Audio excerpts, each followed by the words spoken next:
Tired of hearing about and reading the same old Christians?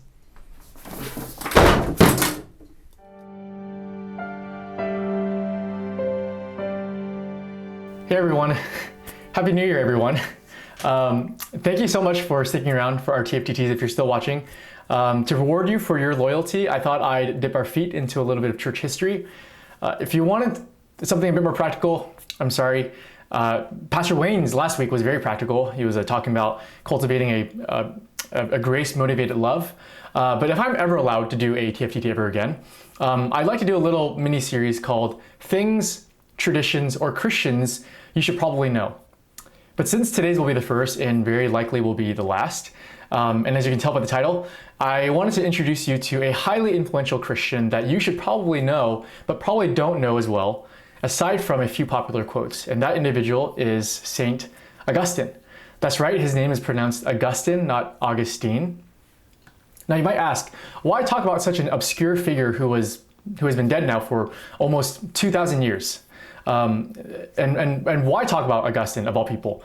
Well, the first is I try to make it a goal of mine to read anything that Augustine has written in the year. And so this year I'm going through Confessions again. I have profited and benefited immensely from his autobiographical work. In fact, Confessions is really a testimony of God's grace in his life. And we all know how much we at Lighthouse love testimonies. But it's also because of the advice that C.S. Lewis offers. While he cautions that there is no magic about the past, he writes this. He says, "Every age has its own period. It is especially good at seeing certain truths and especially liable to making certain mistakes. We all therefore need the books that will correct the characteristic mistakes of our own period." And I think this is good counsel, and I believe the voice of Augustine offered in his most popular work, Confessions, is all the more urgent for our time, as I'll try to briefly show. But secondly, most importantly, the Apostle Jude reminds us that the Christian faith is a faith that is passed down. That the faith that we possess as Christians today is an apostolic faith, one that was founded upon Jesus Christ and then passed down through the apostles. The faith that we possess as Christians today is a common salvation that we share from the saints of old. And so while Augustine was not an apostle of Jesus Christ, Augustine was a church father whose life, legacy, and writings still shape our understanding of what it means to be a follower of Jesus today. And this rich legacy reminds us that Christianity was not invented in 21st century America. Christianity was not created out of a vacuum. Today's Christians stand upon the shoulders of yesterday's Christians, and it would be unwise for today's Christians to be unmoored from their Christian heritage and history. Now, to whet your appetite for Augustine's writings, I'd like to briefly retell the story of St. Augustine and why his story matters. The story of Augustine reads like a Jack Kerouac novel. It is a story that analogizes and conceives of the pursuit of freedom, autonomy, and self-discovery as life lived on the road.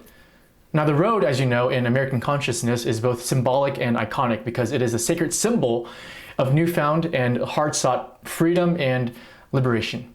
And what we find in Augustine's story is that what he thought was a pursuit and desire for freedom, autonomy, and even his own kingdom would only really lead to restlessness. In reality, Augustine's story wasn't really a story about freedom per se, but really a story about rest and finding that true rest in God. For this reason, this ancient and long-dead saint named Augustine may actually resonate with us modern people more than modern people bother to realize. Augustine's pre-converted life was one marked by a pursuit of prestige, honor, and wealth. The not being tied down by anything, upward mobility, intellectual pursuits. This was life on the road, and the road was life. And this already starts to sound a little bit familiar to our ears. Like most parents, Augustine's parents sought to give their own son the best education possible. This early education would soon nourish Augustine's later desires for wealth, prestige, and honor. And it was an education that taught upward mobility. And this upward mobility would eventually lead him away from the constraints of his mother's Christianity and take him to Rome, the eternal city, which was a city adorned with the glitz and glow of success, prestige, and above all, freedom. But soon, not even Rome and its never-ending possibilities would sate Augustine's hunger. Not when the emperor of Rome beckons him from Milan, the seat of the Roman Empire, for a job. In fact, one author writes, "Funny how dingy Rome suddenly looks when the emperor sends Air Force One to whisk you away to his palace."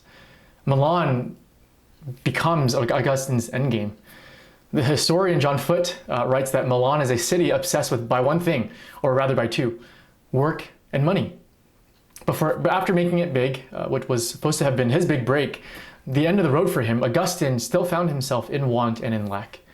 Because unbeknownst to Augustine, this pursuit of freedom, life on the road, forging his own new path, living for himself and his professional and romantic interests, beneath the surface was really a pursuit of home and rest. Augustine spent most of his childhood and adult life roaming from city to city in search of happiness, but only to find that his pursuit of joy just kept receding.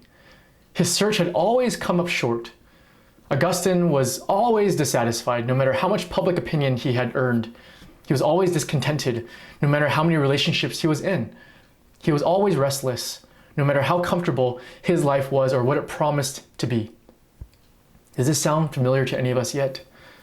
Augustine's pursuit of happiness was really and actually just a pursuit of restfulness and a sense of home. The restlessness of this kind of dissatisfaction would later become one of Augustine's most incisive observations about sin as disordered love. Love that is misshapen and out of place, where our love for God has taken a backseat to our love of pleasure, money, wealth, and control. But the reason Augustine writes his autobiographical confessions is so that modern people like us can be prompted to ask the same question that he had been asking his entire life. What if I went home? What if I found my rest, my true home in God? And what Augustine had been searching for all along on the road was ultimately a person to belong to, a person to call home, a person to find rest in. And ironically, this home, this person, this rest, this master was who truly set him free. In saving him, Augustine was no longer enslaved to himself. In fact, it is no surprise that Augustine equated happiness with restfulness. These are the words that made him famous. Because you have made us for yourself, our hearts are restless until they find their rest in you. In reality, Augustine's story wasn't about how he found God, but really how God in Christ found him. It is ultimately the story about the tenacious God who will not let the wandering hearts of his people go. The story then of Augustine is worth listening to and reading, because his story is in many ways our story. It is a story of someone who was lost but now found, of someone who was blind but can now see. And if the story and life of Augustine piques your interest just a little bit, I have two books to recommend to you. The first is James K.A. Smith's On the Road with St. Augustine. It is probably the best introduction to Augustine that I have ever read. And second is the source itself, Augustine's Confessions. Here's these two translations. There are many translations of Augustine's Confessions out there. They're all pretty good, so just choose the one that's cheapest.